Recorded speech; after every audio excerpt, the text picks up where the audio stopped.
Hey. Oh, well.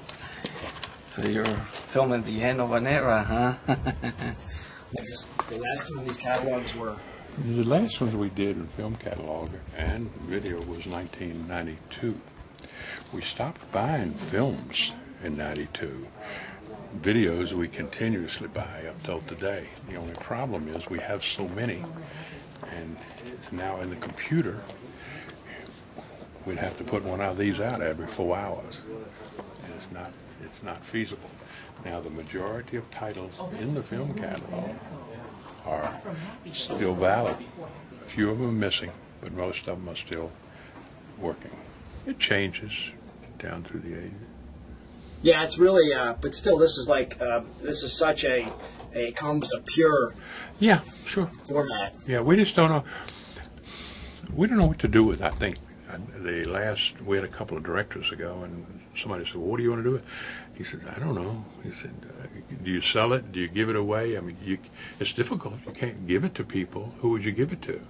How did this start? Was this your vision? Basically? No, I came in '66, and we had about 250 films. And the director at that time, we were part of a consortium, really, with 4 or 5 counties around D.C. And say if you wanted to borrow the Red Balloon, and you didn't have a copy in our collection, we could borrow it from another county. So in the spring of '66, I understand, the director said, if these films are worth renting, and we do good business with them, we should have our own. We shouldn't have to worry getting them from somebody else. Because at the time, I think it was a difficult task to borrow from somebody, to loan to somebody, to get back to somebody. It was a difficult thing. So, well, we had an incident lately, fairly recently, of someone in California for PBS out there wanted to borrow a copy of Hell's Angels, the Howard Hughes deal. So, we thought about it. And we sent it out to them. They used it in the making of a documentary. They sent it back, and were very appreciative. And there were no copyright problems with my copy, but there were copyright problems with the ones that they had used before. And so this was, they used your print, yours was the only print that they could find? Yes, and to this day, I should have asked, and I'm remiss in not, how they knew about it. I mean, how do you know? Here you are in Hollywood, in Hyattsville, Maryland. What do you say? I mean, how does that explain? And it's the same thing happened. We had a call 6 weeks ago from Harvard at the archives up there, and they wanted to borrow a copy of Dream of Wild Horses. And they were having a show. I looked at it and I think their copy was better than mine. Mine had some splices in it and washed out scenes and all. And so is this all alphabetized, or how did no, by number? And what happened is they came in. They started off. Let's see if I can find it. Let's see where 4-1 is. What is 4-1? Okay, first one we have is 4-1. It's probably been around about 30 years or so. It's Albert Schweitzer. Okay, and this is the documentary of him. I think I may have won an Academy Award. And that's number 1? That's number 1 and number 2, because there's 2 reels. So what happened is, as they came on, we just added them in and didn't rearrange them alphabetically or anything. We just assigned them a number. So here's one. Let's see. Here's Vincent van Gogh, 412. White Mane, 4-9. Story of Michelangelo, the Titan, 4-7. And as they came in, we just added them by number, and when we loaned them, we would come back and pick up, say what. Okay, nobody waved goodbye. That really good film from Canada, 453, 454, and loaned it that way.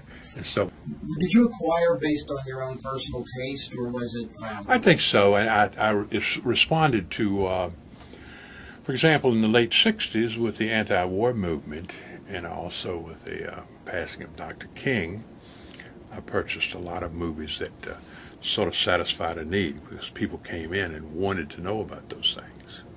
Okay, and I tried to keep one step ahead of the crowd, so to speak, and let's say women's lib. I had those things, and then all of a sudden women's lib came along. And, you have freaks, right? yeah. I don't get personal, but I do have. That movie really is a favorite of mine. So. Yes, yes.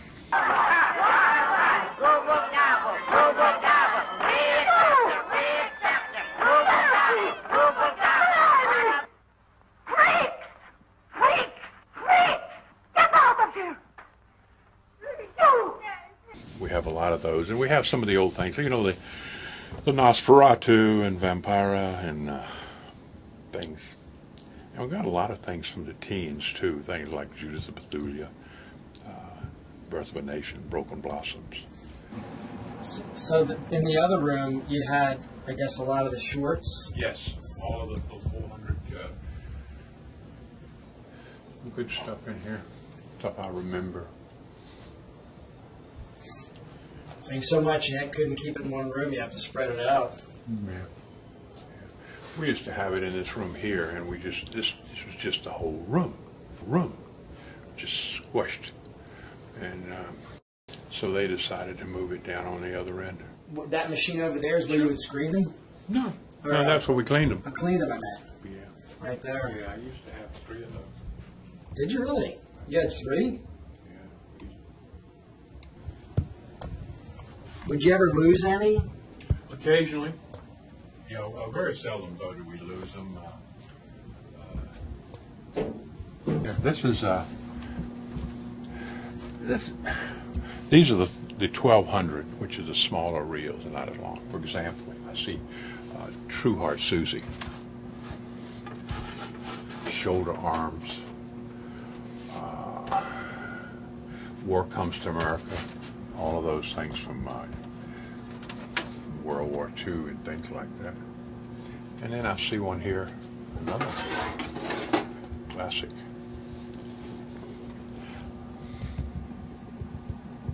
Lot of Sodom.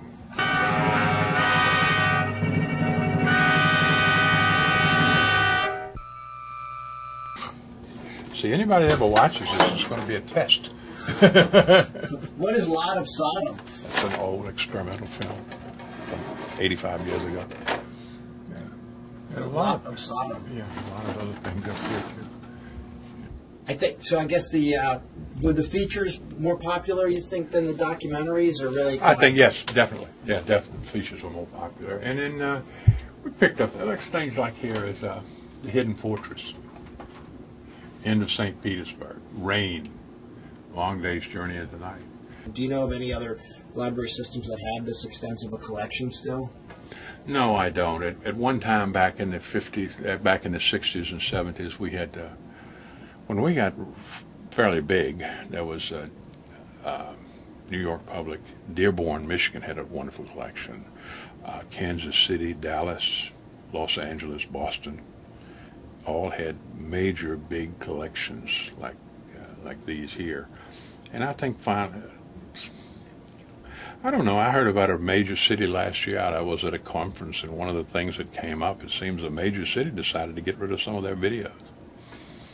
What they did is they got rid of all the educational and kept the entertainment, which I thought was just the opposite of what I would have done, etc.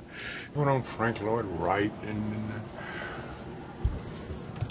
there's Last Angry Man, All the King's Men, Born Yesterday.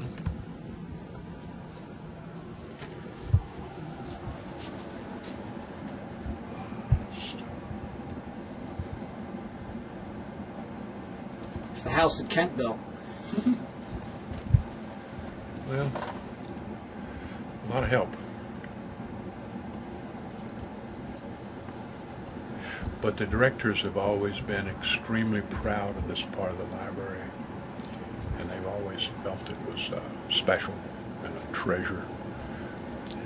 And the collections we have in DVD, the special, like the race collection, the film noir, a unique.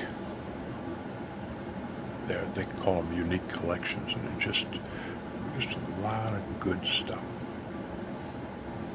A lot of junk too, but I didn't buy that. Somebody else bought it.